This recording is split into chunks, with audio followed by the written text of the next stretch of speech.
chat, do you see me or do you still see my entry video? Let me know my intro. Let me know if you can hear me and all that. Because my app crashed, I had to reload my window and it's not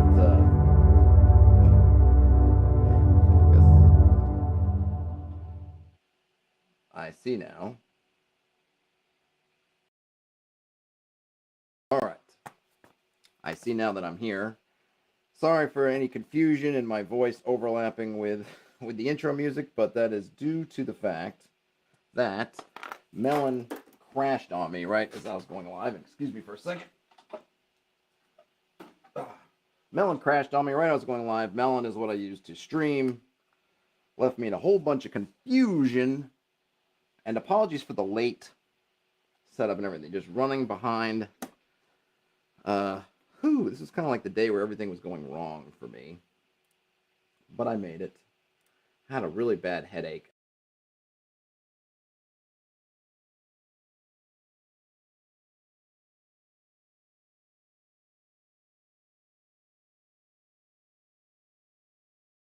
Gosh. All right, Melon's crashing on me again, and I don't know why. Well, I figured things keep going wrong. So, I was just saying how this whole day has been kind of just going ruddy for me in terms of, I had a really bad headache, but I seem to get over that. And then just things going all kinds of wackadoo. But now, I see that Melon does not want to, let me try this. Melon is not cooperating for some reason. Ian says they got a blue screen of death in the middle of their Zoom stand-up. Were you hosting at the time, Ian? Was it were all eyes on you and then you went blue screen? Whoops, I lost my video there for a second. That was me. That was usually.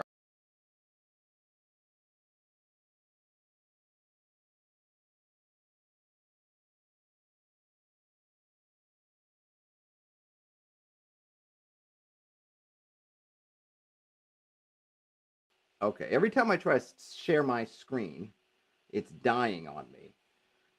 Thankfully, the one nice thing with it being kind of browser based, and I haven't streamed directly from OBS in a while, and maybe I have to do that. Oh, hold on a minute. All right, so I may have a solution for this. I may have a solution. I may. This is going to take me a couple extra minutes to get set up. Oh, it's after you've given your status. All right. Oh, yeah. This happened to me a little while ago where Melon just went on a spree of not letting me share anything, and I was in the middle of doing something. I can't remember exactly what it did. All right, let's see. I have to see how what I can do with this. So riveting as I figure this out. Oh, you know what I'm going to probably have to do? All right. Oh, this is going to be obnoxious. Okay, I think I got to do, hold on a minute. Let's see here. No, I need to, oh, I don't have Acrobat. Yes, I do. Acrobat's running. No, why are you not letting me switch windows there, buddy?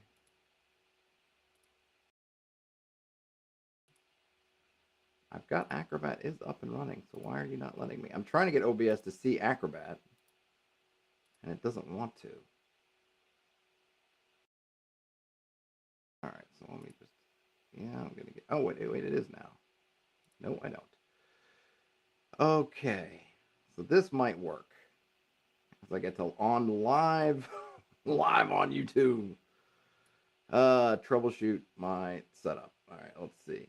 So I can get myself going thusly.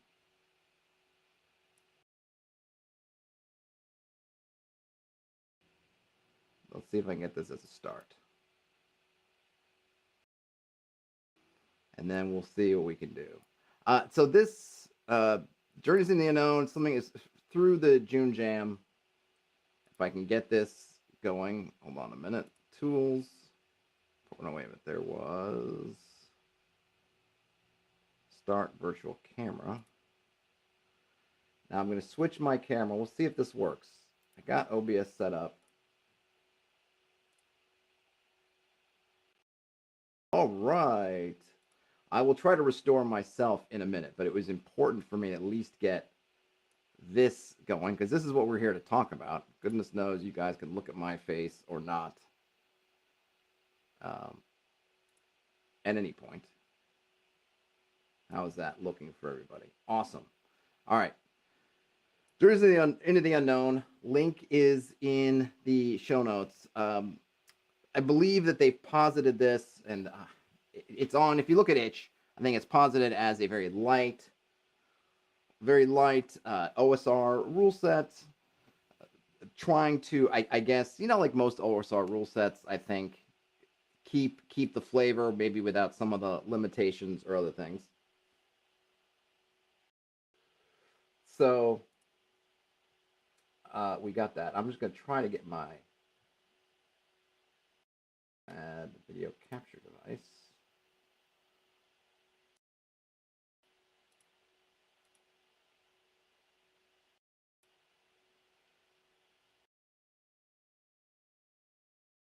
Not letting me do that. I think my device is still using. Anyway, all right, I'm just going to have to go with this. You guys aren't going to see my face, but that's okay. Or wait, actually, maybe I can do it. Oh. Yeah, that's fine. There I am, but can I make myself small? I can. Why am I in that weird spot? Can I make myself lower? Can I make myself down? No. Okay. Can I do that? Why do I gotta be so big?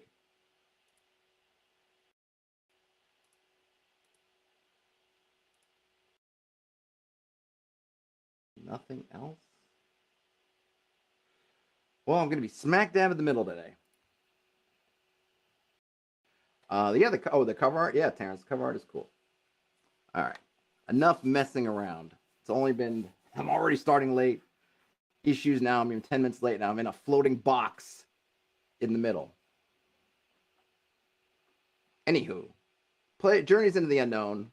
There are two guys. So what they did was, and I as usual with these folks, I think most folks who are in there have seen my streams before on these read-alongs. If you haven't, I don't pre-read the books. I don't scan it for highlights for the most part, unless I say something to that effect. I just kind of go in and kind of read it blind. So we go through it together.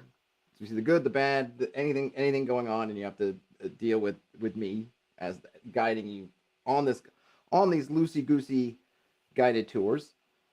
This was sent to me by the author. I put out a request in a couple places because I wanted to highlight some of the OSR June Jam creations, but as I mentioned, I think when we first started getting into the OSR June Jam stuff, there's just too much stuff out there. I haven't looked at it at this point.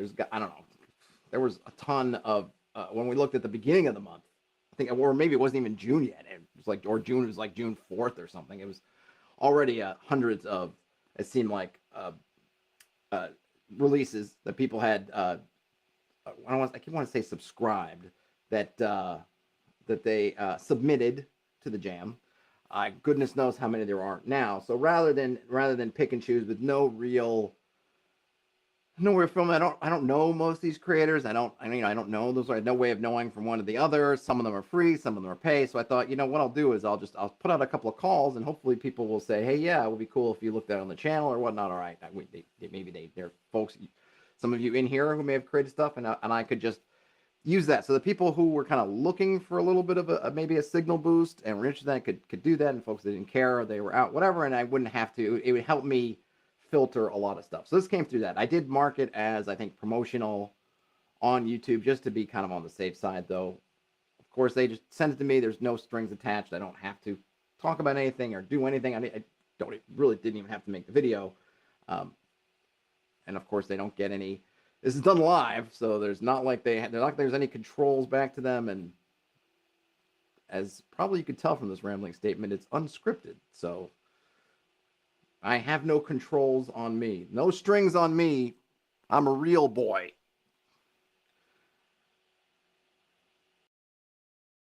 Terrence says, I'm your Sherpa guide to new supplements. I'm going to quote you on that, Terrence. Terrence from Homebrew Detritus. Todd is our Sherpa guide to new supplements. And hey, Ian, I got the two Ians in the house. Ian Wise. I just, like your last name, if that is your last name, I always think of Batman Begins. I'm just wondering when you're gonna get wise. All right. One thing I thought was interesting with this as a product. Hey, should we actually start talking about the thing I'm here to talk about?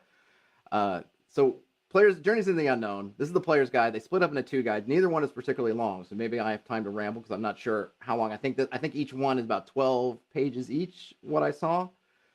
I like that they split into two because you can just hand your players the player guide. You can have the GM guide. The one thing that's interesting, I would say, and you can see here just looking at these 2 pages, no context. There's no, if there is, presumably there's some sort of setting, implied setting, even if it's just your, whatever the BX, whatever we would call the BX setting, the known world type setting. But there's no background, no how to use these things, no what does a D6 mean, right?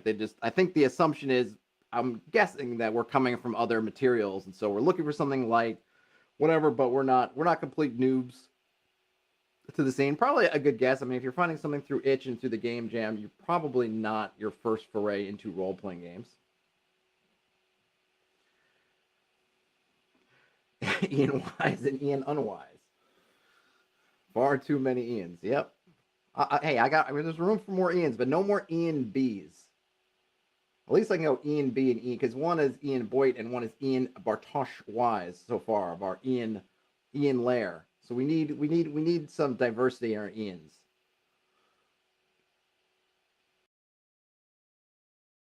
First off, we have some special thanks. This is probably, if we're going to look for context, this is about the most context we're going to get. Ben Milton, Brandish Gilhelm, Chris McDowell, Gavin Norman, and the endless expanse of the OSR/DIY blogosphere. Art by Jason Glover. That's cool. So we're just getting right into it, and I'm probably not gonna read everything word for word, but we get, first up, they just, as a player's guide, right, just right into character creation. You're slammed into it, and I don't know if that's good or bad. I mean, certainly if I was presenting let's say my campaign that I'm running ended, and I'm going to start over, and I'm going to kind of do a book for my players. I mean, I probably wouldn't give them, well, that's probably not true, because I'd probably want a setting book, but some kind of setting intro if we were assuming we're switching settings. But in this case, just get character creation right up front. We get agility, endurance, strength, and willpower. Maybe these are fairly standard. You can have so it looks like the encumbrance here is slot based, and you get your endurance plus 10. And then, okay, we had strength, willpower, and you get 4 points to distribute among these stats on a 1-for-1 basis. Plus 10 is the max for all stats. So we're starting from 0. You're not rolling any dice, and presumably you're obviously going to start low. And then when you're creating a character, you can only get plus 2 as the max. 1, 2, 3. So we have 4 stats. Okay, so the interesting thing here is, well, you can bump up one of your stats to plus 2, but then you're going to have 2 that are 0. I suppose we could look at it and say, well, hey, there's no negatives. I wonder if it would be interesting to say you could drop something to -1, or 2 things to -1, still on a 1-to-1 basis, but we'll see. Maybe it's unnecessary. We have a morality tracker. Starts at 0. Every increasingly corrupt or increasingly noble action you take causes you to move toward their respective side on the track. If your actions cause you to reach the furthest corrupt side, your character becomes a villain for the referee to use. If you reach the furthest noble side, your saintly deeds attract the attention of the gods. So there's a little bit of an insinuation here that you probably want to veer towards good, because if you do become a villain, go all the way bad, then you lose control of your character. Of course, you could house rule that away if you wanted to let people just play villains if that's what they became. Of course, if you get to the good side, you do attract the attention of the gods. So that's there for you. I think the interesting thing here is it kind of assumes that the only gods you're attracting attention are good gods, or do even evil gods favor people who act good? I don't know. Health represents how many hits you can take. You begin with 10. If you ever get to reach 0, you're dead. Simple, simple. Roll lineage. Now we're getting into, I think, more interesting stuff here. We're going to roll a d12, choose one. All abilities can be used once per day. Catfolk. There looks like we have the name of the species or subspecies, and then some kind of keyword, and then maybe an ability that attacks to it, or I see, and maybe the keyword actually I think that's just the name of the ability. So Catfolk can take advantage on move silently checks. Remember, everything is once per day. Dwarves, they have stout. They can resist grapples or being knocked over. Elves are attuned. They can reroll any magical damage. Froglings, they're amphibian. They can breathe underwater for an hour. Gnomes are silver tongued. They have advantage on lying. Goldfolk, steady hooves, have advantage to keep balance. Humans have human cunning, can reroll non-magical damage. Insectoid exoskeleton have the damage taken from a single attack. Orc are beastly and have advantage to intimidate. Ratlings, disease-ridden, advantage to resist poison or disease. Shroom goons have spores that release smoke-like spores which blind every target near you for 1 round. That would be friends and foes. So run your shroom groom into the enemy and then release the spores. Release the spores! And then finally, Wolfkin, keen smell, advantage when using smell to track an individual. The thing is to keep in mind is these are all interesting, but they're only once per day, which is an interesting choice. And they don't, looking at all of these, they do not scale with your level. So they're basically a basic ability you're going to get, be pretty good, only once per day, doesn't scale. So no, we don't know yet exactly how many levels we're running into, or even if there are levels at all. I don't think we've seen anything to indicate one way or another. So we don't know how that's going to work. Aaron says that attracting the attention of the gods seems like an undesirable outcome too. Like that time a drunk judge invited me to his house for a barbecue. Risky. Yeah, you could certainly look at that a couple of ways. If you think about what was that? That movie. Oh shoot. And they made all those silly sequels to it, but the first one was really good. With Elias Koteas, and it was like there was a second war in heaven, and like what if angels were basically like gods, like hitmen and stuff, and you don't want to meet one, and Christopher Walken was Gabriel.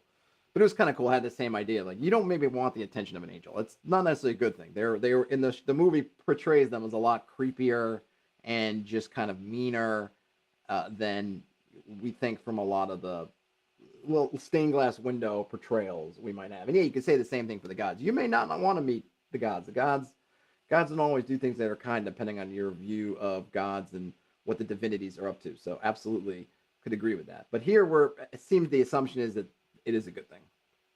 But it's just weird the fact that it only applies on the good side. I would think that either side you would get the attraction to the gods. It's just on the villain side you're getting attracted, or you're getting the attention of. You're attracting the attention of evil gods, and then on the good side, you're attracting the attention of good gods, or your angels, demons, whatever.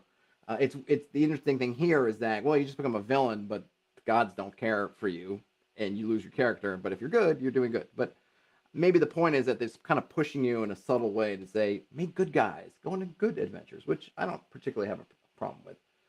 Terrence, thank you. The Prophecy. Yes, I'd forgotten the name. The Prophecy. I saw the movie in the theaters and I really liked it a lot, but they ended up coming out with, seems like, a bunch of direct-to-video sequels, which I never watched. Gear and item slots. You start with 2 days of rations and 1 weapon of your choice. One-handed weapons deal d6 damage and take 1 item slot. One-handed weapons can also be used with shield. Two-handed weapons take up 2 item slots but deal d8 damage and cannot be used with shields. Roll on the starting gear table on the following page to determine your starting equipment. You have a number of item slots equal to your endurance plus 10.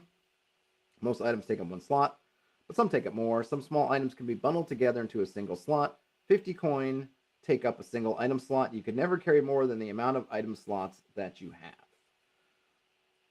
And so a couple of things here to know. We've gone right from stats, lineage to gear, which makes me think that this might be classless, though maybe we're not. I'm guessing it is because that's it.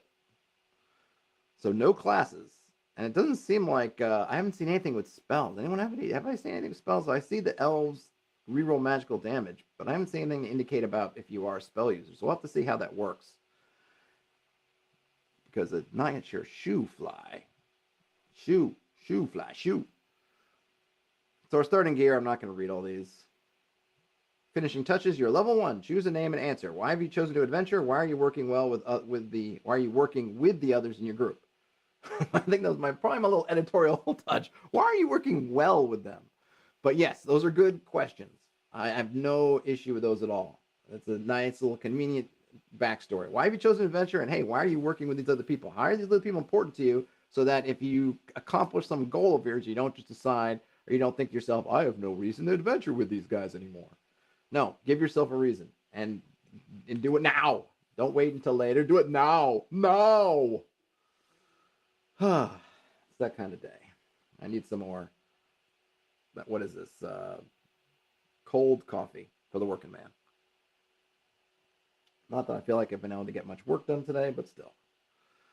On to playing the game. Describing and rolling. Role playing is as simple as describing what you want to do. I want to roll the boulder into place before the swarm gets out. I want to leap off the pterodactyl's back onto the airship. I want to plead with the assassin not to throw the victim overboard. Not a very good assassin if they get caught throwing the victim overboard in that kind of way, but hey, it happens. If you attempt something where the outcome is uncertain and failure has consequences, the referee will ask for a saving throw or save. To make a save, roll a d20 and add the relevant stat. And here we have the examples that follow up on the statements above. You try to roll the boulder into place, you make a strength save to move the boulder. You want to leap off the pterodactyl's back onto the airship, roll an agility save to make the jump. Or if you want to plead with the assassin not to throw the victim overboard, get you doing a willpower saving throw to try to reason with the assassin. That's probably the one that I like the least. I would want to role play out the pleading with the assassin. I don't know that I would just say, I want to plead with the assassin, and I would just say, make a roll. I would say, no, what do you tell him? All right, plead away.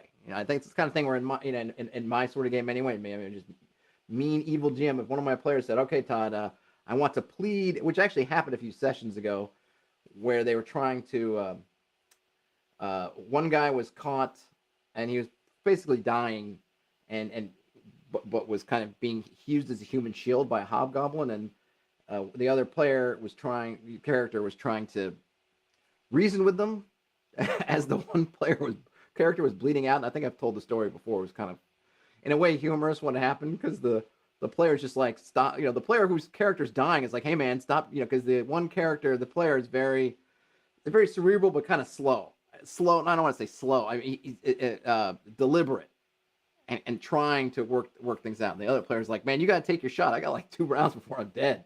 Like, you got to make a move, man. Don't look at me either. Just do something. Like, do it. Take the shot.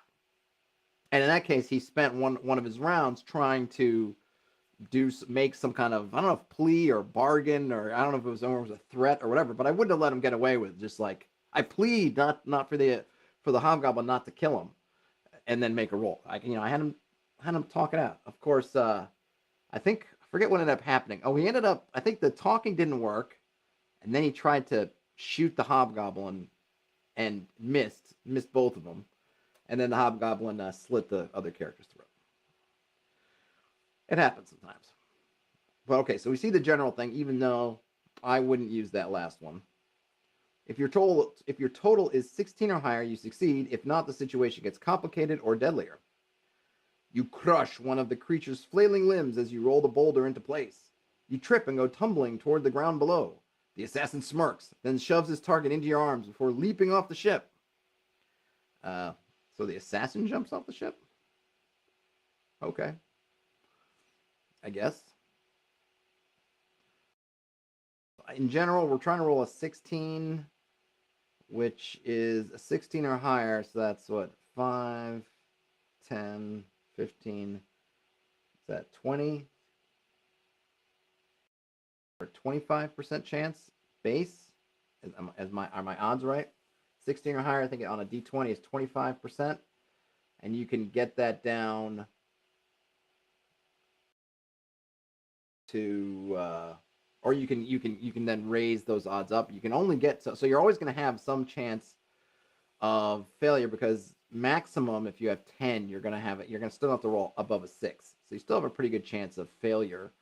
Not pretty good, a smaller chance of failure, but it's still there. You can get it from, maybe it's from 80 to 80 or 85, 80. I don't know, because I think you had it, or from 25 to 80. Because I think if you have to roll 6 over, that means 1 through 5 or fails. That's 20%, right? Do I have my odds right? I could go into any dice, but I don't care. But it's just interesting to see what they're thinking of in terms of just what these challenges are like. So if you have +2 to your stat, you got to roll a 14 or higher, which means that without any other modifiers at first level, and I'm guessing that as you level up, you're going to get increases on those skills. At first level, you're going to be on the failing end. Even with a +2, which is the most you can get at first level, you're still going to have to roll 14 or higher, which means you still have a more than 50% chance of failure. So it's just good to know. It's good to know.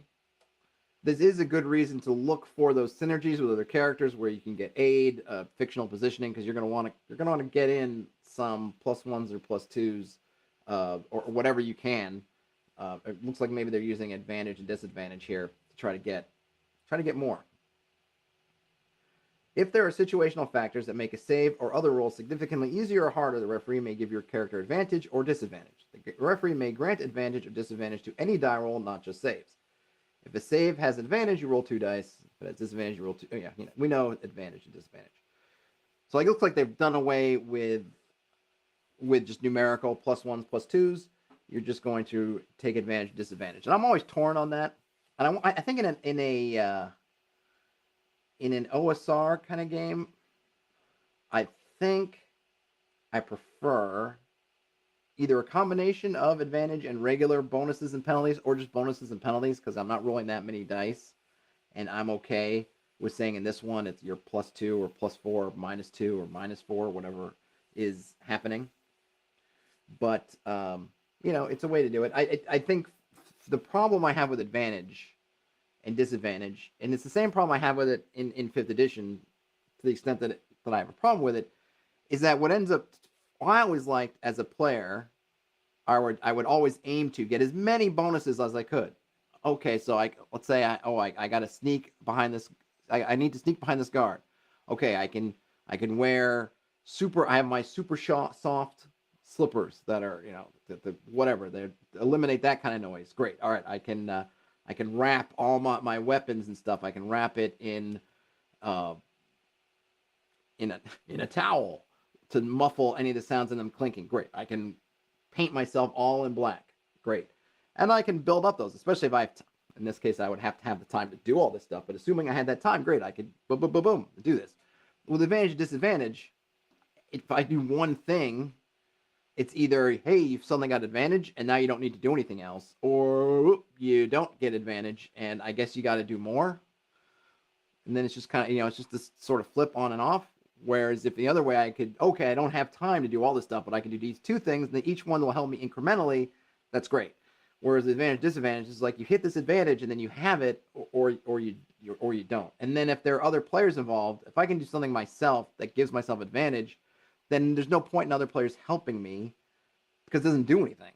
So I think that puts me in a position of, and I don't have to work with the other players because I don't need to beg them or to do anything to get advantage. I can figure out, I can just do the one thing that I could do myself and I get advantage. So I don't need to kind of rely on them. But I like the reliance. I like saying, hey, fighter, get their attention over here so I could sneak back over here. And, oh, hey, wizard, can you cast something on me? And, cleric, can you give me a prayer? Bard, maybe you can enchant them with some playing from your music, and then add all those up and say, great, I've got an amazing chance of going. I suppose you could say, if you could get all those people to do something, the GM could say, well, now you don't have to roll.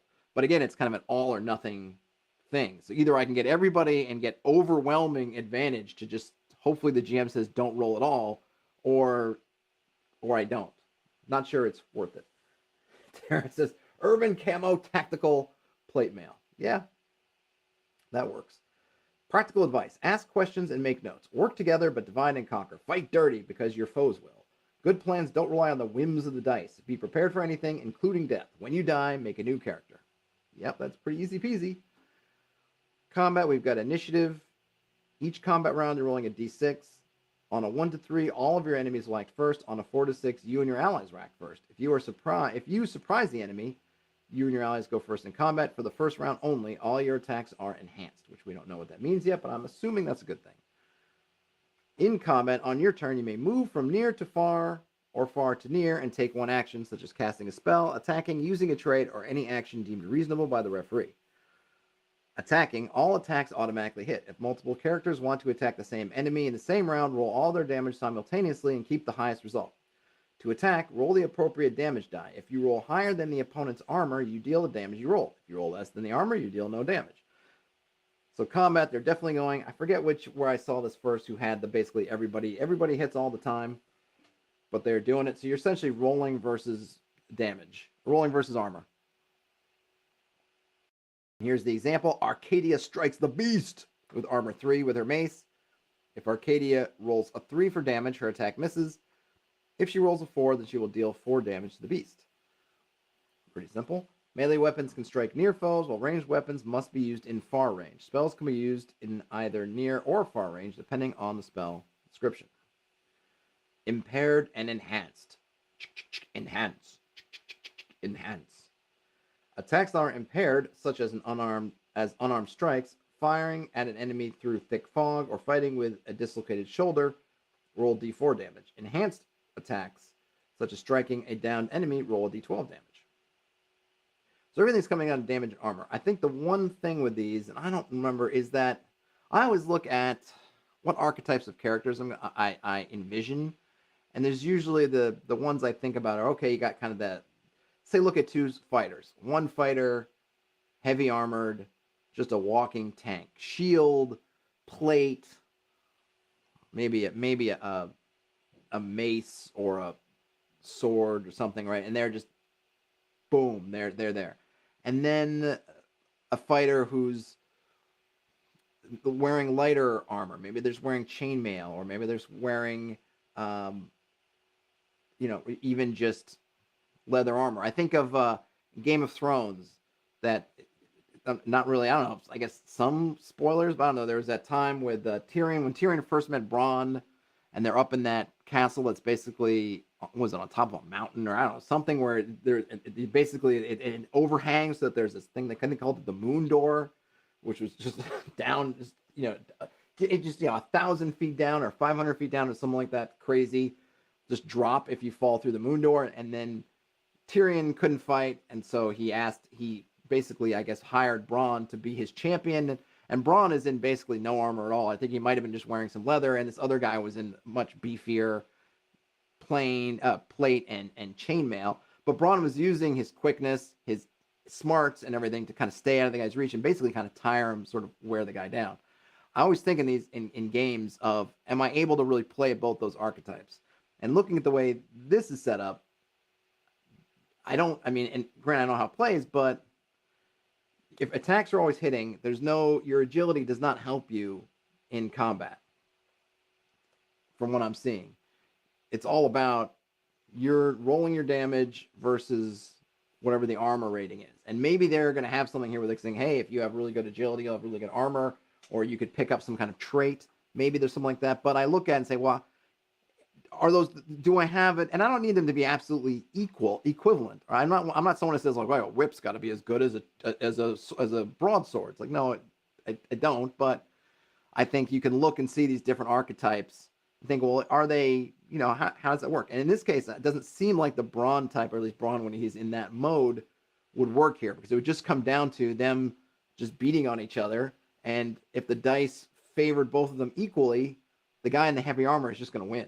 It's just assuming that no one gets great advantage on dice and doesn't there's not enough physical things, like Bronn doesn't have something to do to really change the tide of battle. He's just relying on this weapon attack versus armor fight. Then if they're both rolling 4s, 4, 4, 4, 4, if the one guy's got an armor of 3 and Bronn in his leather armor has an armor of 1, well, the other guy's just going to wear Bronn down unless Bronn is a lot higher level, if that makes sense. But maybe we'll see what else is going on. But it is a super simple system.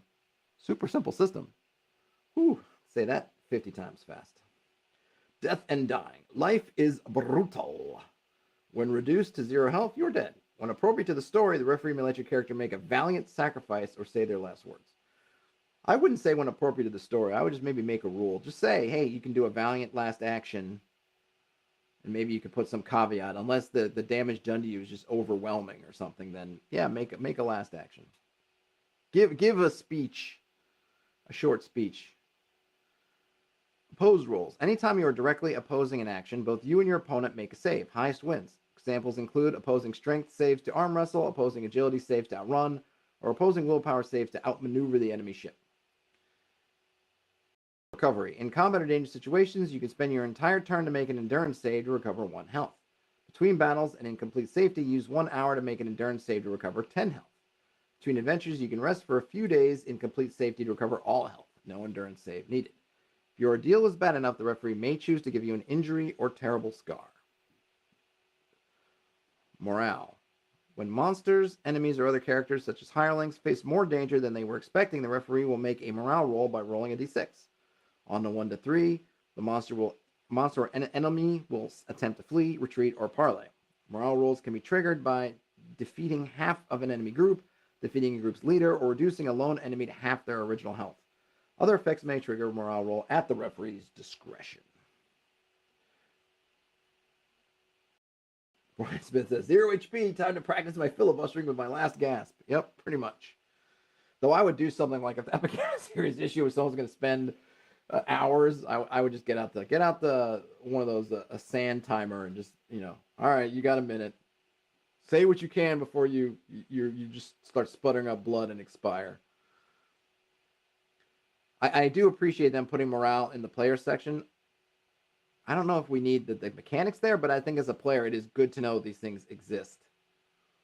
I mean, I know as a player, I've had to remind GMs of we would be in some battles, and the battles is, at least to me anyway, we're just starting to drag on. But you get to this point sometimes in battles where the enemies don't have any new tricks up their sleeves. You're in a good spot, and it's just grinding. Now it's just this kind of grinding down. And I think I remember at one point I was telling the GM as we're just rolling, more turns, and sometimes we're just having bad luck. So it's not like the enemy's really damaging us, but we're not doing damage to them just because our rolls aren't doing that great. But their position isn't improving. And I was like, hey man, these guys have some morale. Are they all fighting to the death or what? Because it's clear to all who's going to win this. It's just a matter of how much time it's going to take, both in the fiction and just in real time of us just going around rolling dice. Quality. All weapons and armor have a quality rating, which you can see in the item list found in Section 8. After every combat, roll a d20. On a result of 1 to 5, mark off 1 quality on every armor and weapon used during combat. At 0 quality, the item is broken and can't be used until repaired for half its cost. Okay, that's interesting. So your things are going to degrade. And I don't know, let's see, 1 to 5. So there's basically a 20% chance of degradation. I would hope, though, it doesn't say that maybe finer makes or magic weapons don't have that. One thing that drove me nuts playing that Zelda, that open world Zelda game was just stuff would seem to break all the dang time, and it really, for me, just made it a slog. I felt like it was really hurting my particular enjoyment, because I like crafting in those video games at times, but not just because everything's breaking all the time, because I want to mess around and play around stuff, and if I'm doing that and it's just causing all my equipment to break, and I spend up all this time just having to remake my equipment, that crosses a line of interesting to annoying. All right, on to magic. We have runestones. Magic spells are usually found in the form of heavy runestones. Each runestone takes up 1 item slot and only holds a single spell. If you want to be able to cast a wide variety of spells, you'll have to fill most of your item slots with runestones. Creating runestones is a lost art form. To gain new spells, you must adventure for runestones in dungeons and ruins or steal them from others. If you openly carry runestones, you are likely to be targeted by those looking to acquire them. Most spells simply work as their description states, although the referee might allow a particularly powerful foe to make a save or simply negate the spell's effects. So magic not based on any kind of level. You just have to have runestones. 1 runestone equals 1 spell. I don't know if any levels are involved with the spells. Are there even levels at all? I haven't seen any levels, so they're probably not. You're probably just gaining points on your attributes at certain things, which I guess we'll see. We do get some casting and misfiring. Magic is dangerous, and most individuals don't dare trifle with runestones. You are not most individuals. To cast a spell, you must hold the runestone in hand. Each runestone can be used once daily. All spells automatically cast and deal D10 damage, ignoring armor unless otherwise noted. If you roll a 1, 2, or 3 when rolling, the spell misfires. Roll d6 on the misfires table below. All right, so there's no problem to casting the spell, and there's no particular skill involved on the individual's point. You're gonna roll d10, but there's a 30% chance that the spell misfires. I think I have that right. Does that mean I don't know if it's a little bit vague. So if I'm rolling, I cast Magic Missile or Missiles of Eldritch Force, whatever they're calling it in this thing. And I go, okay, I roll my d10 for damage. Wham! I roll a 3. Does the spell actually cause 3 damage and I misfire, or does the one replace the other? Maybe the table will tell. So in terms of misfires, we have the spell effect becomes the opposite of intended, which I guess would mean that they would still do damage. Fireball becomes water ball. The spell backfires, doing d10 damage to your character. That's nasty. You can't cast for the remainder of the encounter. A wild arc bounces about, doing d10 damage to a random ally. Ouch. Magic distortion causes all your attacks to be impaired for the remainder of the encounter, or the runestone is irrevocably destroyed. Let's see. Brian Smith says in the chat, hold on, Balrog. Let me craft some flying wings before you drop me into the pit. Yeah. Terrence says, I find it very irritating when you're trying to end a combat that has become dull with the enemy fleeing and the players start to chase the monsters down to finish them off. Brian says, yeah, it's going to be another 30 minutes of chasing. Terrence says, started going with, and you finish them off in short order. Yeah, Terrence, I mean, the other thing that they can do and is surrender. They can, they don't have to run away. I suppose if your party's always on the chase, they don't have to run away. I think the other thing is, and this is what I tend to do, when they talk about morale, they said, hey, it's triggered by defeating half the group or reducing a lone enemy to half.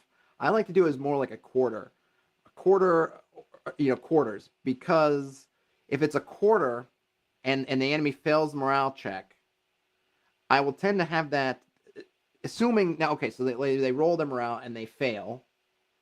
How bad's the failure? What did they roll? That might be number one, but assuming they say they fail by not a huge margin, so it's not they've been thrown into a panic, but they're failing.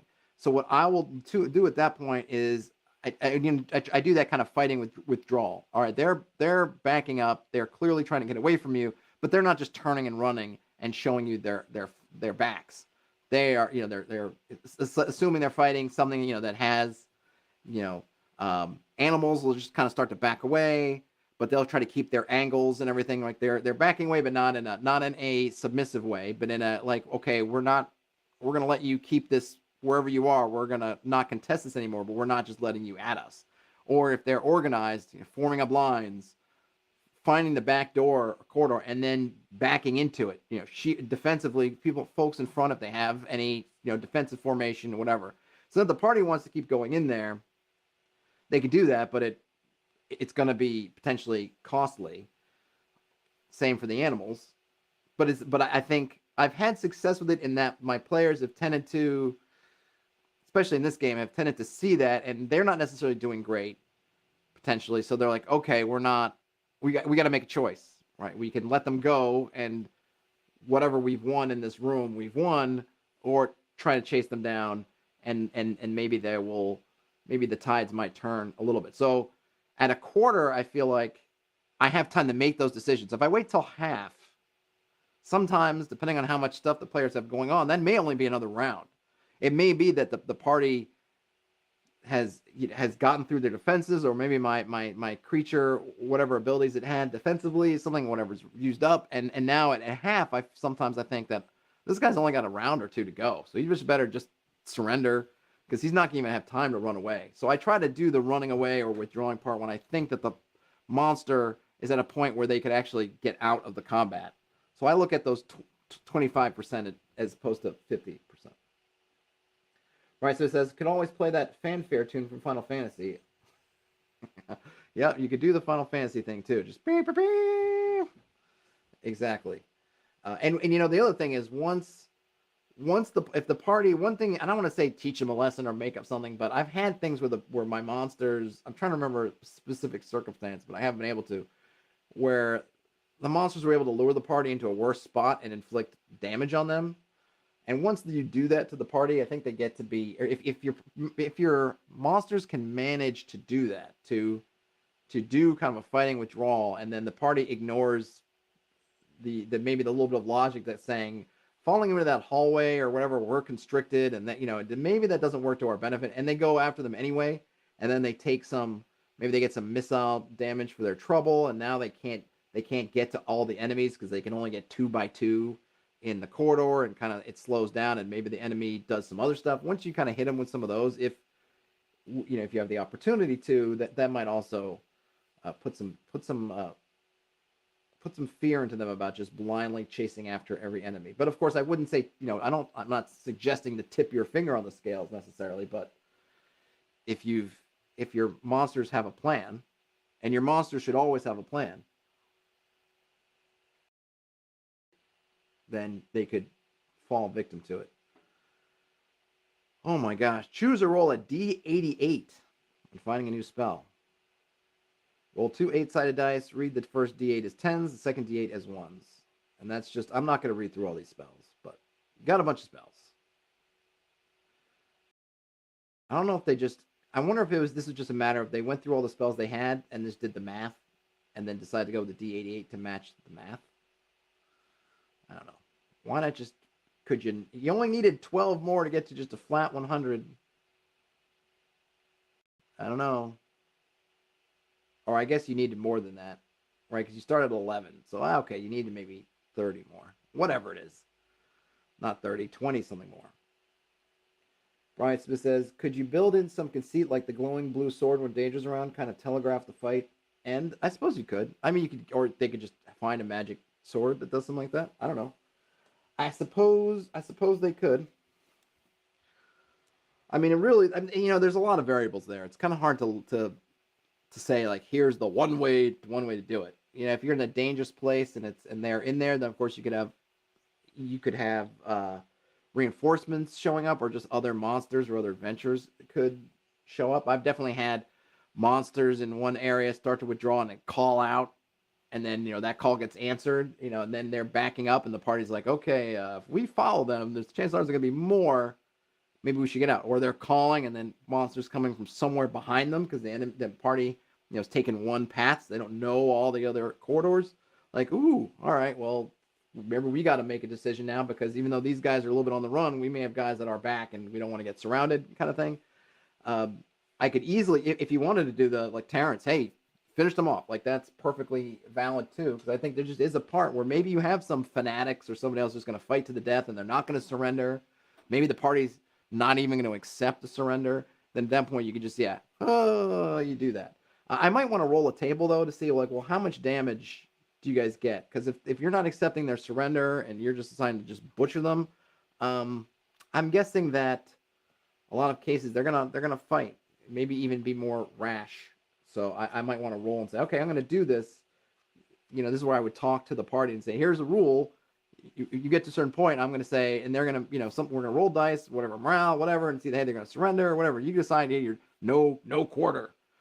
Fair enough, but I'm going to roll some dice to see what kind of damage and things you take as you're doing this mop-up action. D88. Is it 48 entries? I don't know the math. I was thinking just 88, but maybe it is 48. I don't know. So then do more and do, I don't know. Terrence, why are you bothering me math today? I don't know.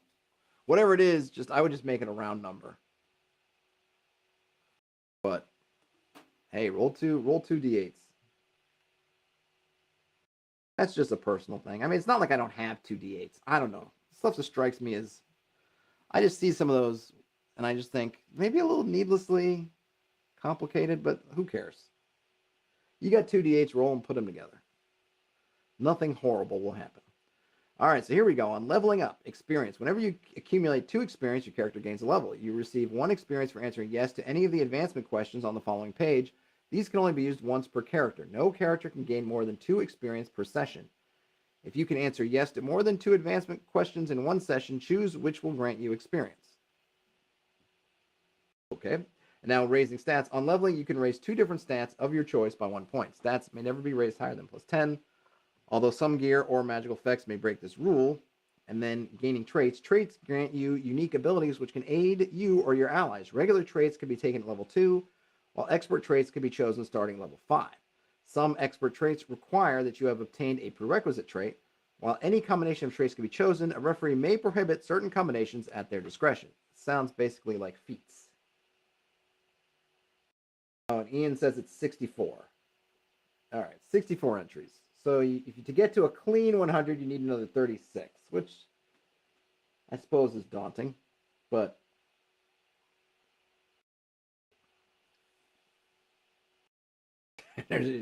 Terrence says that they should sleep more. Look at me. I was thinking they had I was thinking, oh, you got 80, but yeah, whatever it is.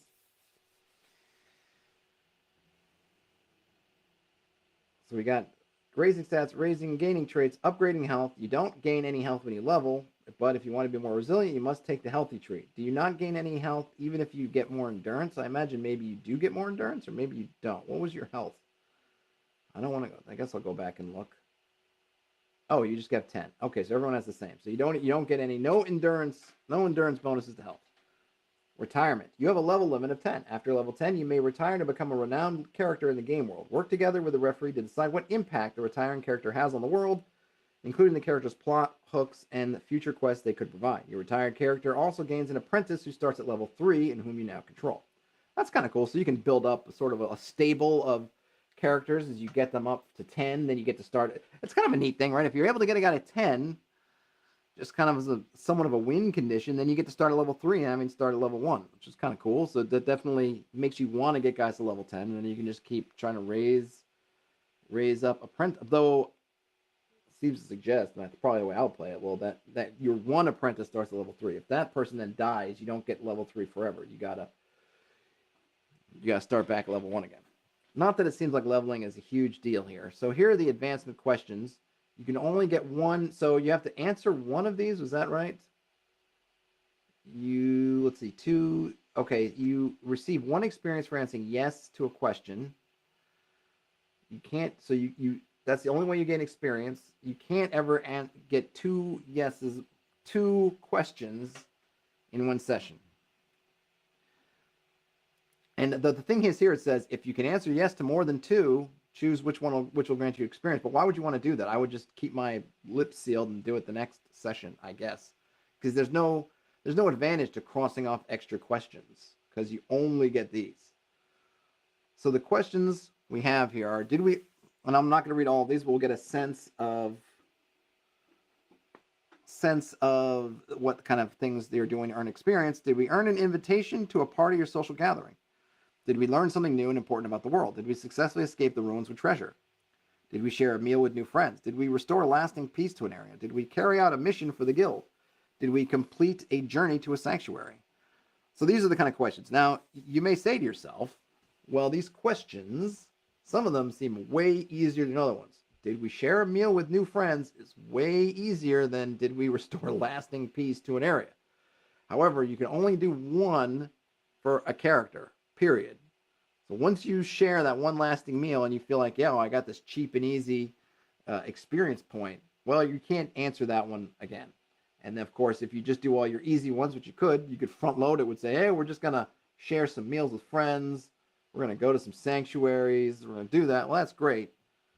You're still going to have all those harder ones are still floating out there. And then you're going to be locked. You're going to be locked into those really potentially tougher ones. Well, I do appreciate them. It definitely means, and what I would do as a GM is I would take these as a guide and I would write up my own questions for whatever we're doing. So if I was playing a pirate campaign, let's say, okay, you guys are all going to be pirates, then some of these would work well in that. Some of these might not work so well. If you're playing as pirates or privateers, restoring lasting peace probably don't care about that. Maybe you would, maybe you wouldn't, but I might want to put in some older ones. Did you discover, I don't know if there's any about discovery, but I might want to put a bunch of those discovery things. Did you open up a trade route? Might be one that I would do, and have those. So it's very flexible.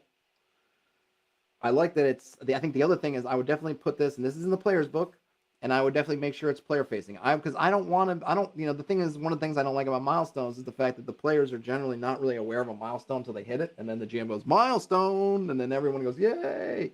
It just means that I'm picking and choosing when the milestones are, and that I want the party to figure stuff out. So I want, hey, if they want to share a meal with new friends, then they got to go out and I want that on them to say, hey, we're going to go make some new friends and share a meal, and then we'll all tick that box, and then we'll have some new friends. Great. I want them to do it. Brian Smith says, if you're a to-do list person, you might not be able to help yourself crossing them off. That's true. I think the other thing then is maybe add more questions. I mean, granted, you can only do 10. And let's see, on their initial list here, we got 1, 2, 3, 4, 5, 6, 7, 8, 9, 10. That's 10. So maybe they have like 40 or 50 questions here, something like that. So I suppose at that point, you only have 10 levels. Even if you crossed off 5 every time, you'd still pretty much get all. And I suppose if you got down to the end, you need more. You could make some more. You could, the GM, you could make some more. I also might say that it'd be interesting here to, I might add this to your session 0 is have each player in the party make a couple of advancement questions for their character. What do those characters want to do to level up? And you could use these as a guide.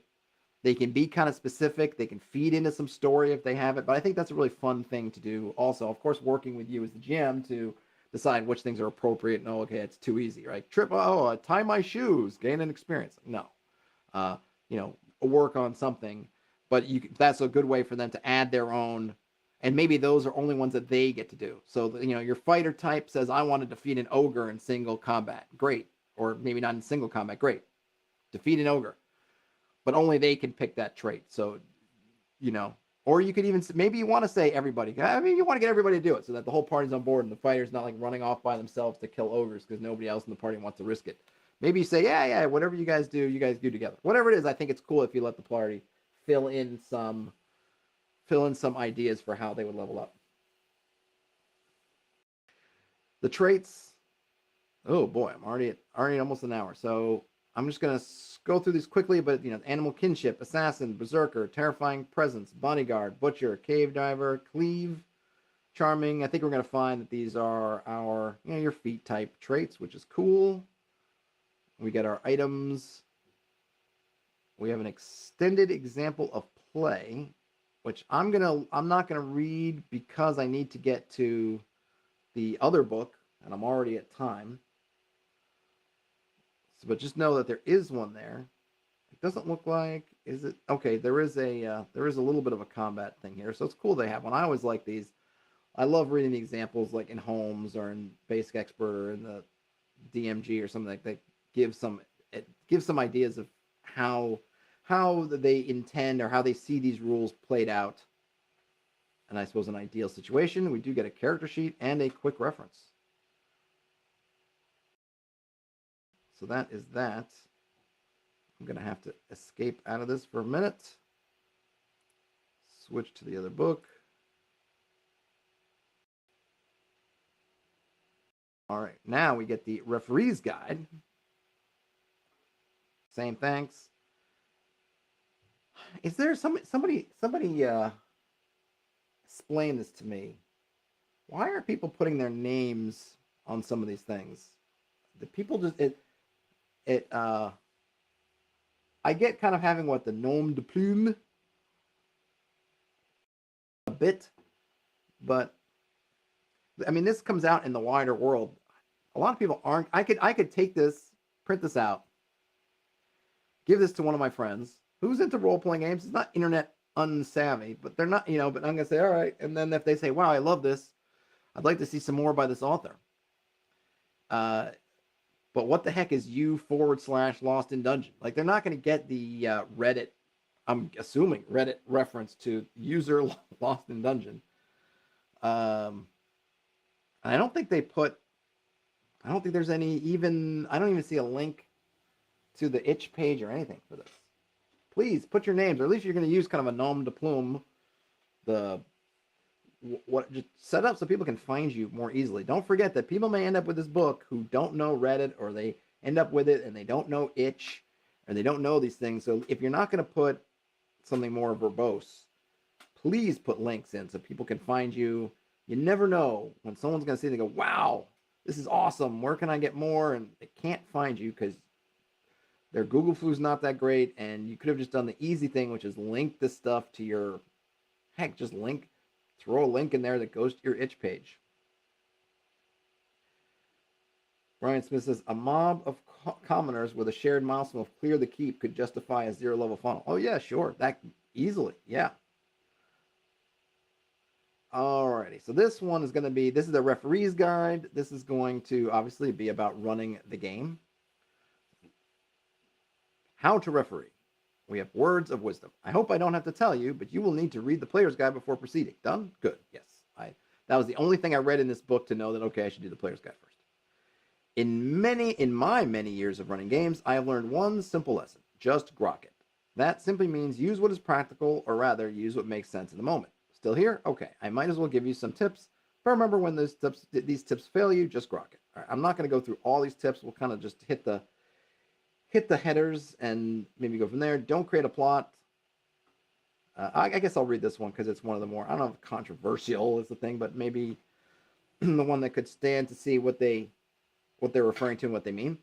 As the referee, you have the most responsibility at the table. All the other players get to control one character, while you get to control the whole universe. Because of this, you may be tempted to create a grand narrative, or a vast and detailed world, or make some character a cornerstone of your story arc. Don't. Players inevitably will disrupt your narrative or go in a direction you weren't expecting. Go with that energy. Don't try to push them into a particular path or storyline. Let them choose their own adventure and make their own discoveries. Choose their own adventure? All right. Yeah, that's fine.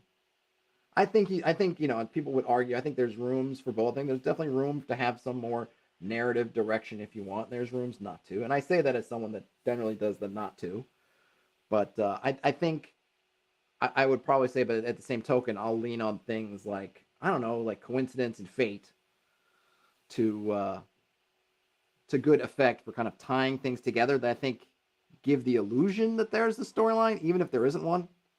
I know my players will feel like the connectedness of all things, that they make enemies and those enemies resurface and things are happening, things are all connected, even if the realities are that they're not until they start to connect them together themselves, in which case I go, ooh, yeah, connected, but they weren't. The great example, oh, and before I forget, go to Terrence.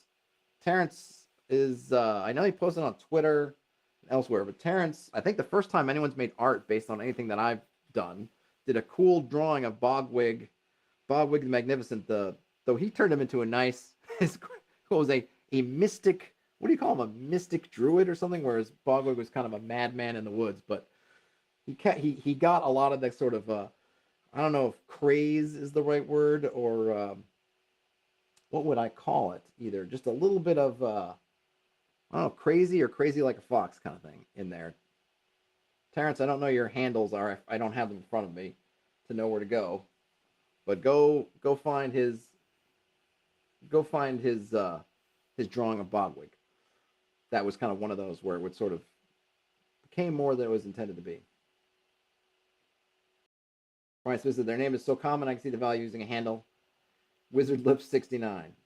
Yeah, I don't know about Wizard Lips. I get using a handle of some sort, but at least link to your stuff. But if you put Brian Smith and here's your itch, then you've done it and they kind of know you. I don't know. It's just, I guess people want to be hidden. I know the internet makes you kind of want to hide from all things, but at the same time, at least if you're going to do that, make it easy to find you.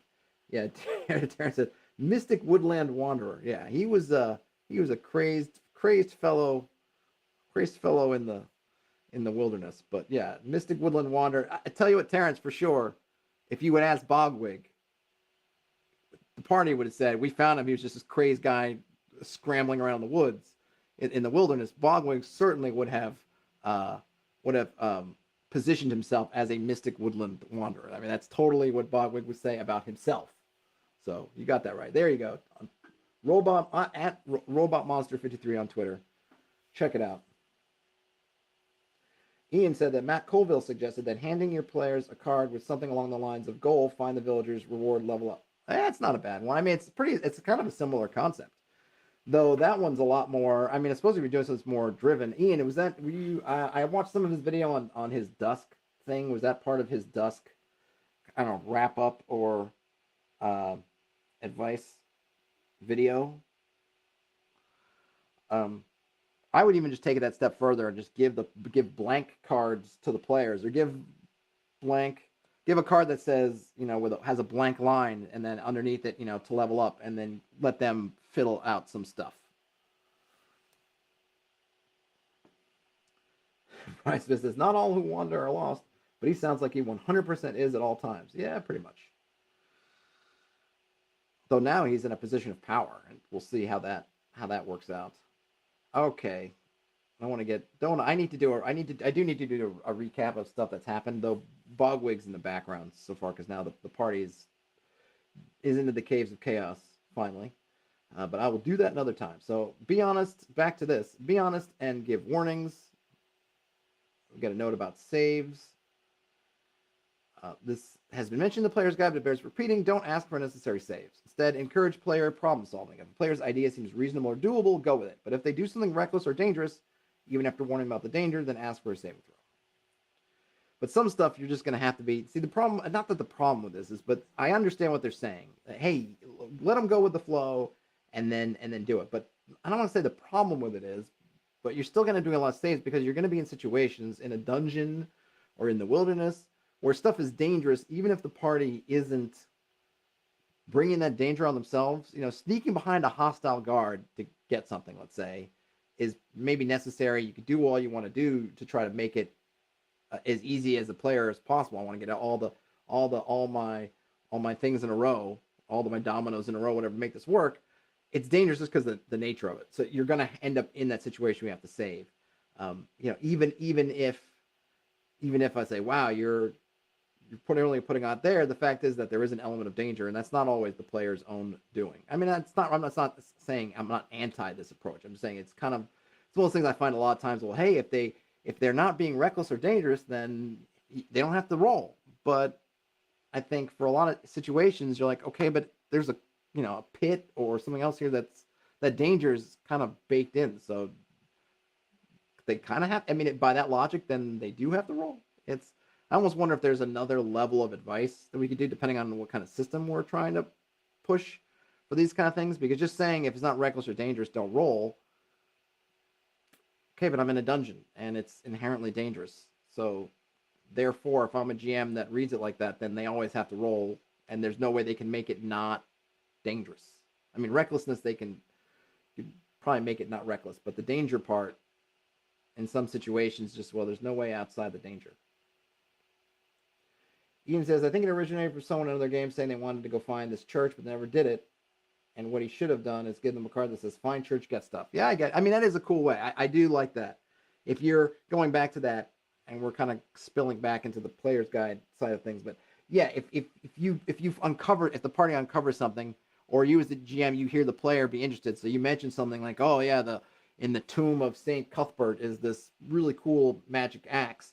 And then the party fighter's like, oh man, I'd like to see that, or I'd like to get that axe. Then as the GM, you could do is write that on a card, virtual or physical, hand it to the player. And say, all right, if you go to the tomb of St. Cuthbert and you pull that axe out and you get the axe from that tomb, then not only do you have a cool axe, but you'll level up, or you'll get an experience point. Whatever, using this system, you get an experience point. Awesome. And then by giving it to the player, especially if you're playing in person where you have cards and physical props, that character will have that.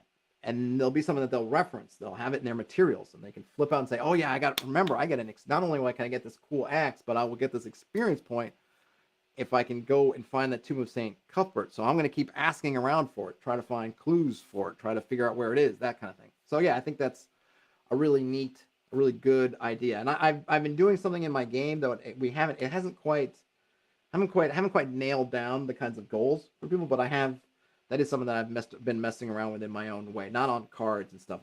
Maybe I should make it neater in terms of like, yeah, this will just get you a level or something up. I end up going with more granular things, like what's the gold piece value of it or whatever in that way, and that's probably too complicated for myself.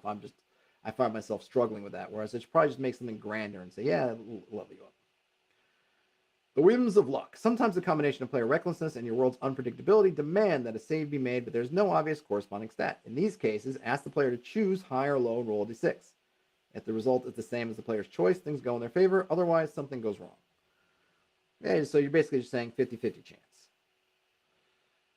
Turns and relative time. Both player characters and the characters you control take turns. The amount of time taken during each turn depends on what the players are doing and what they hope to accomplish. In combat, turns can be a few seconds, while exploring a town or wilderness, turns can be a few hours. Turns can even take days, weeks, or longer if the player's plans require. In any case, always be sure to tell players how long their turns will take. Makes sense. I don't know if I'd go loosey-goosey on that. I would just probably pick for different scales. Hey, your turn in the dungeons, combat turns, 10 seconds. Dungeon turns, 10 minutes. Wilderness turns, 3 hours. Downtime turns, 7 days. Whatever. Something like that. And just go with that. And then you don't have to, just set up how many turns something takes. And you don't have to figure out. I don't know. I'm not sure I see the advantage of making turns fluid in that way. Turns and relative distance. Movement has been abstracted as simply near and far. Similar to time, every turn a player can move to a place that's either near or far. What that means depends on the situation. In combat, a near movement could mean taking a few steps, while an exploration near could mean the distance between a village and the neighboring dungeon. Yeah, I think if I was going to go heavy into hex crawling or exploration, I probably want to not do just near and far like that. But Rasmus says, roll your D88 every 4.7 hours during overland travel. Yeah, exactly. Easy peasy. Encounters. Encounters didn't always mean monsters or combat. That's great. Reactions. Nice. We get a nice list of reactions going from angry/hostile to pleasant or helpful. They're using a 2d6 roll. So it looks like your best chances you're going to get curious or cautious, which is good. Hirelings. Something to do with progress. Let's see. What do you do? For manual labor like blacksmithing, set the project's progress track. Use the following table as a guideline. I see. So you'd figure out kind of how much progress, but we don't really know. So this is, again, where you'd want the periods of time to be set. So in this case, we're saying that mundane takes a mundane task. Someone says, I need my table leg fixed. And you go, yeah, it's a mundane task. And that'll take 2 progress. But we don't know how much a progress is, and we would have to figure that out. Whereas we could just say, hey, a downtime is, we'll call it 3 days. So this will take 2 progress, means you'll have it in 6 days. Because the guy's got other work to do, whatever. That just, to me, makes a bit more sense. Or just a bit easier to do. Brian Smith says, I kind of want to start a project now to write an absurdly overwrought travel procedure to the point of inscrutability. I say go for it. I'll read it. I'll read it on one of these. I'll read it live, and then we can get into how inscrutable your inscrutable text is. Monsters and other foes. Don't make boring monsters. Give them personality. Give them goals. And we've got some. You could roll a d12 or pick one of those, alien or unknown, down to sophisticated. Goals could be acquiring an important item, and then various things down to vengeance for a misdeed. Avenge me! And then tactics. That's a good one. What method does the monster prefer to use for this is obviously just for combat purposes. If you go from ambush down to a trap. It's a twap. And then we get some interesting abilities. Chaotic blood, warping. I think, this, I'm going to say this. I might, if I'm the person that's always looking to pull things out of systems, because I probably will never run the system, just as is, just because I don't have that. I wish I had that kind of time. Maybe at some point, when I can quit my day job, I can put together one-shots and run through all kinds of different systems. But for now, I really like this personality stuff. I mean, I have my own similar kind of things, but they're not as well done. Or, I haven't gone through it in depth, but these are organized nicely, whereas mine are not. Then you get some stats, which is cool. Just gives you some roughing out you can do for different levels with some examples. So level 1, you're talking about a fairy. Though I don't know if I put a fairy at level 1, but then you get vermin, skeletons, and then level 10, liches and krakens. Release the kraken.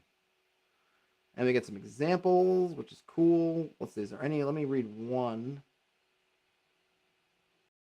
All right, a Yaramayahu, a small reddish gremlin with a giant head. It can swallow children whole, which it then digests into more Yaramayahu. All right, that's cool. I would have liked to have seen what stats, some of those stats it had.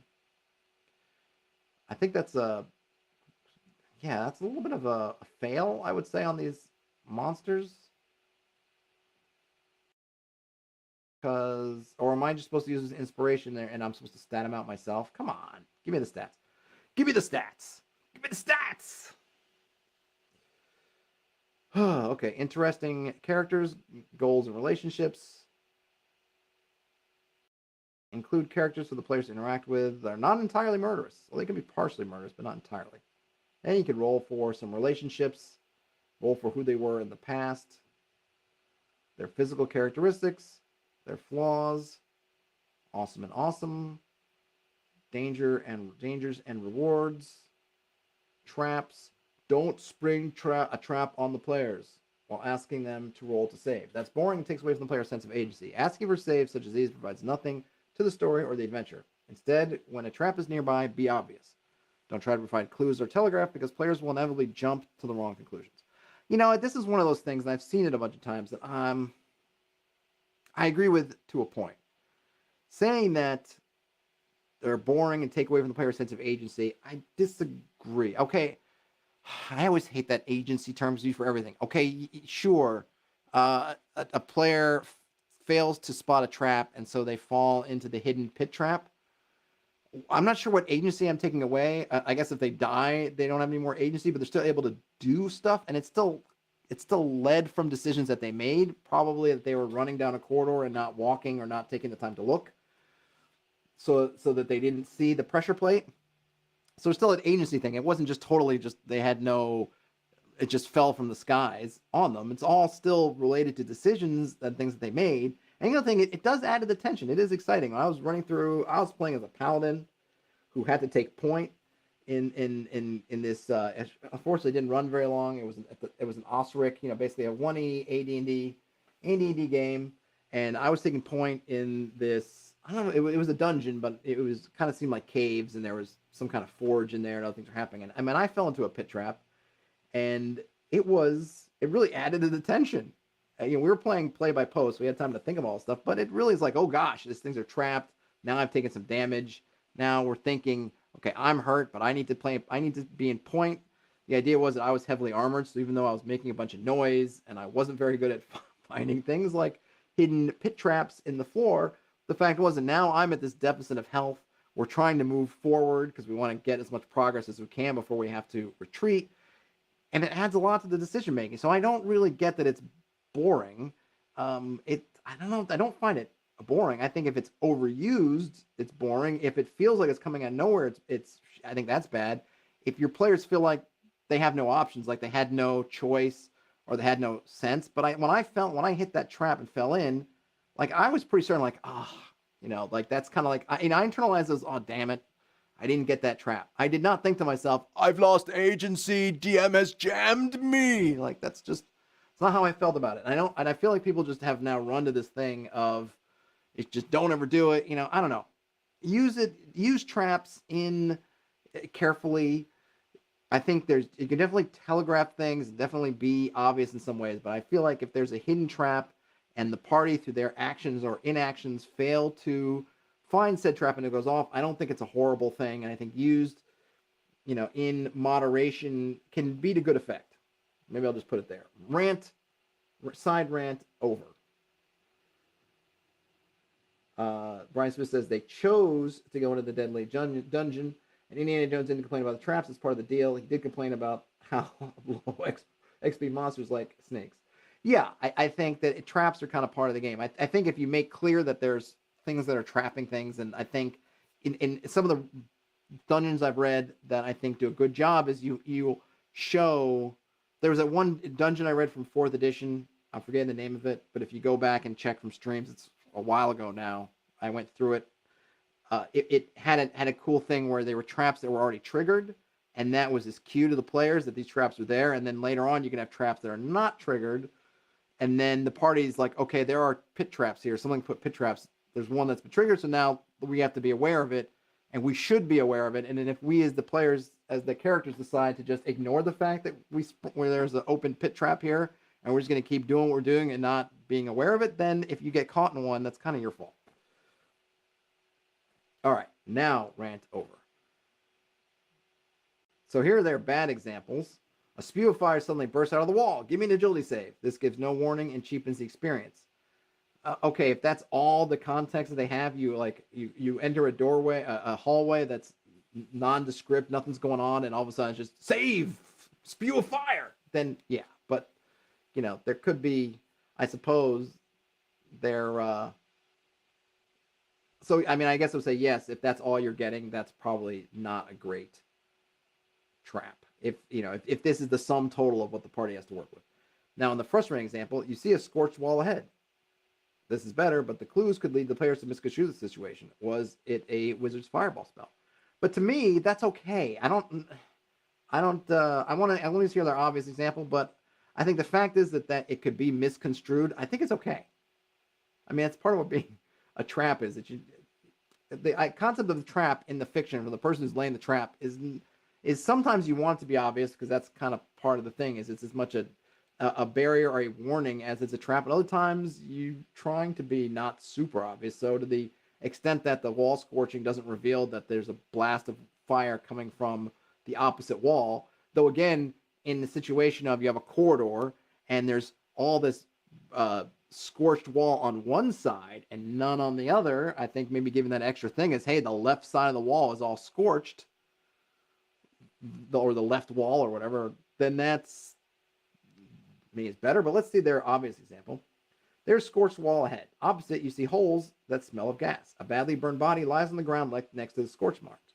You also ponder if your torches could ignite the gas in the air if you get too close. How do you get around this trap?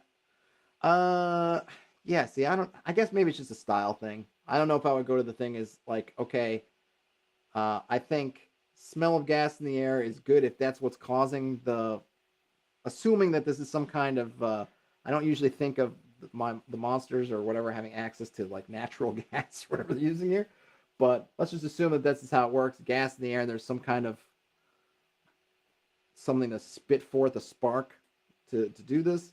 This one obviously assumes that the trap was fairly recently sprung, that this is happening. Otherwise, I probably wouldn't smell gas in the air if it's been 100 years since this one went off. But sure, I mean, you could. I mean, I'm wondering from here, how much of the obvious stuff, if you put it into the frustrating stuff, would then turn it? I don't think I would put torches ignite the gas in the air. I would probably excise that. That's just my stylistic thing. I'm playing with adults. You bring a flame. You smell gas, and you have an open flame. I'm not going to remind you what happens if your torch needs open flame. And honestly, that's kind of the fun. A lot of the stories come from in games when you do goofy things like that, and you don't think of it, and the thing explodes, and either you live or you die or whatever, and then it's a laugh. It's a funny thing. So I don't know that I would probably not do that. But I'm wondering if you took the fact that you took the badly burned body, put it next to the wall, and then maybe you see holes on the opposite side. Like there's probably some middle ground. Because I think if you took some of that and you put it into what I would say the frustrating example, you'd probably get where I would come out on how I would describe it.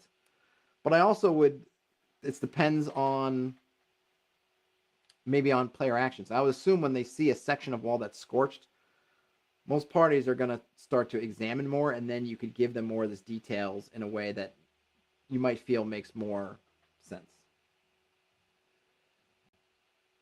There's a small dragon that powers the flame blast trap. It's living! Yeah, pretty much.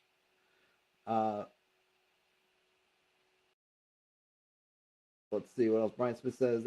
That's the purpose of the jump scare malfunctioning trap that has a skeleton in it. Yep. Your character doesn't notice anything useful, then yeah, they suddenly get blasted. Yeah, I think what he's saying is that your party, your adventurers, you probably notice something, and I think it's that finding that sweet spot.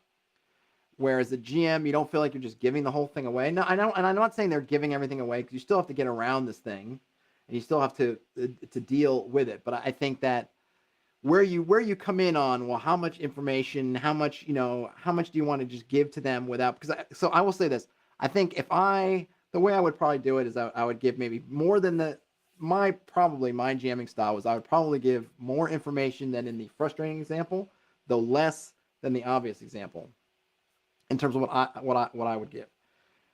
I don't know if this comes up, maybe it doesn't, but I wonder if as a player, if I get used to always being handed basically the perfect information about this trap. In other words, the holes, the smell of gas, the warning about your torches.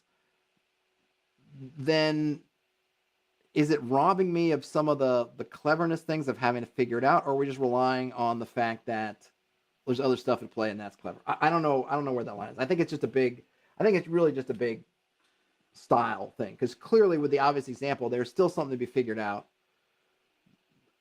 That you have to, find the pressure plate, or whatever it is that's sending this thing out, find that stuff. So it's not like they've removed the puzzle. But I always like to try to get my players to be more tactile in the world, and I think that handing them the obvious example might not lead to them to being as tactile, though. Again, it probably does, because you still have to figure out all this stuff. So it's probably just a style thing. But I would say that my own style would probably be in between the frustrating and obvious. Right, so it says maybe a sudden roll for save feels like attacking the save on your sheet versus narrative story type challenge. Yeah, I don't know. I mean, it definitely is like there's something. You're in an empty room and all of a sudden roll versus this. And it's like what? If unless there's some real context there for you're being scribed by a master wizard in the next room or something. That feels that does feel really cheap. But I don't know if you have to go all the way to the other one. Though it might be something that to try it. Maybe I'll have to try laying out some really obvious stuff the way they are, where I just give everything and then see how that runs for me. But I feel like they would say that I'm maybe not super obvious, but I'm right in there. I'm between frustrating and obvious, I guess. Treasure. To really ramp up the tension, have your trap be one which separates the players from their goal, or baits a player into making a reckless decision to gain a treasure before it's too late. Treasure is not to be boring +1 swords. When making treasures, make them highly valuable, but dangerous or cumbersome to wield or transport. This will add tension as players decide if the treasure is worth the trouble of recovering and extracting from the dungeon, lair, or fortress. And then we've got a bunch of, let's see, you can roll D66 twice on the following table and combine them. So you can get animate and whisper, foresee and warp, conceal and consume, disguise and sap. So that's cool. And then we get some general advice. Start out hot. Keep it short. Use countdowns and timers. Failure results in discovery. What they mean by this is the players are not your enemy. If they do something dumb, allow them to fail, but give them something to discover.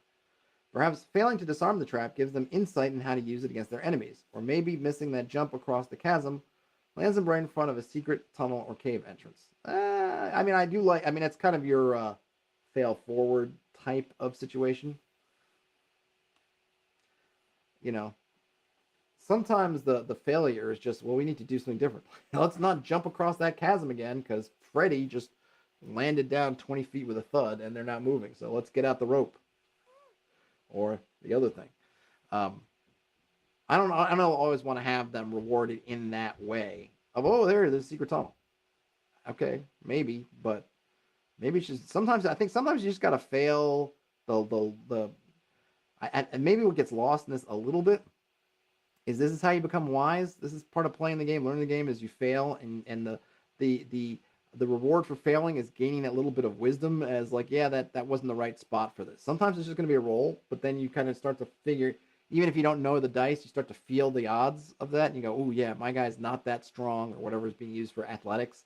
So yeah, I probably shouldn't be I probably should pick another method. I'm really something else, so maybe I should try to use that instead.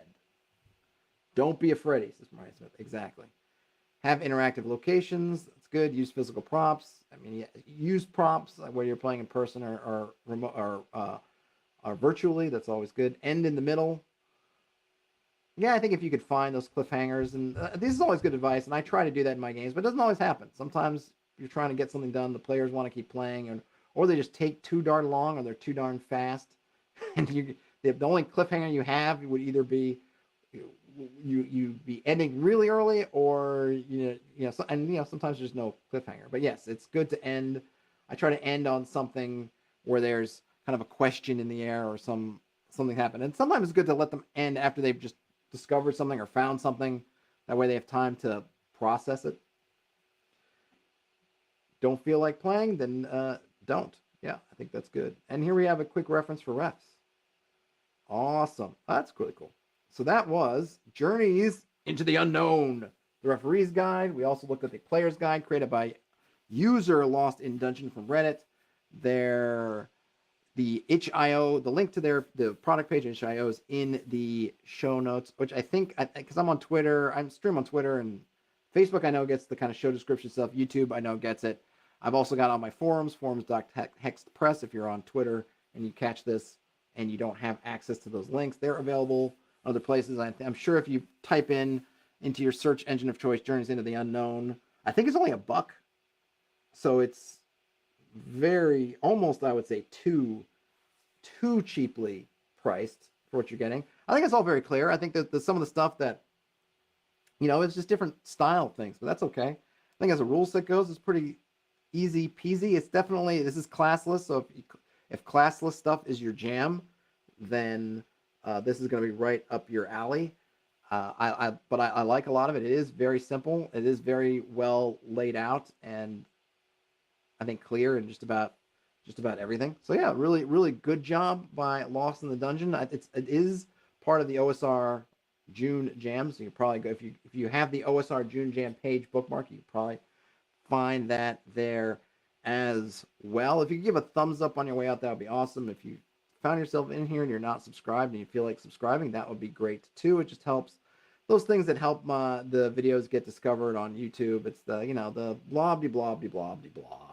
I do have a Patreon. Thanks as usual to my patrons for helping me out, helping me get stuff done, buy stuff to review, and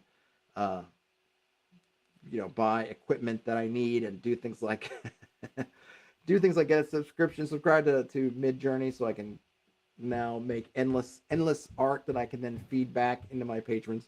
All kinds of good stuff. I'm not sure. Well, tomorrow will be the OSR Reddit Roundup, and then I probably won't be streaming on Monday. I know I won't be for July 4th holiday here in the States. I'll be back after that. So, but folks, have a great rest of your day, night, or whenever you end up watching or listening to this. Sorry again for weird issues at the beginning of the stream. I'm glad I got it worked out. Game on, everybody, and I'll talk to you later. Oh, wait a minute. Ian says, you don't just pointlessly invest in audio video equipment like I do. Oh, no, I have pointlessly invested in a whole bunch of equipment. I am so deep in the hole. I'm not sure I'll ever see my way out of it.